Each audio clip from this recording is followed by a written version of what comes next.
ગાંધીધામ મહાનગરપાલિકાની દબાણ હટાવ શાખા દ્વારા આજે આદિપુરમાં 10 જેટલા દબાણોનો સફાયો કરી નાખવામાં આવ્યો હતો।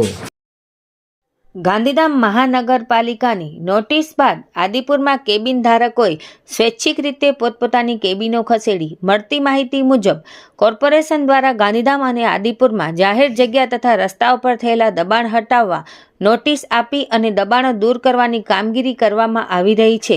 આજરોજ આદિપુરમાં મનપાએ 2-3 વિસ્તારમાં કામગીરી કરીને 10 જેટલા દબાણ હટાવ્યા હતા।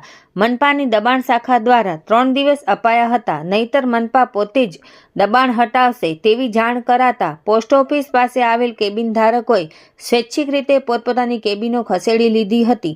આ કાર્યવાહીમાં ગાંધીધામ મહાનગરપાલિકાના ગાયત્રી પ્રસાદ જોશી, લક્ષ્મણ બુચિયા, કરણ દુઆ હાજર રહ્યા હતા। ત્યારબાદ એસી બજાર તથા શાક માર્કેટ પાસે દબાણને હટાવી દેવાની સૂચનાઓ આપવામાં આવી હતી। રિપોર્ટ ભારતી માખીજાણી, ગાંધીધામ।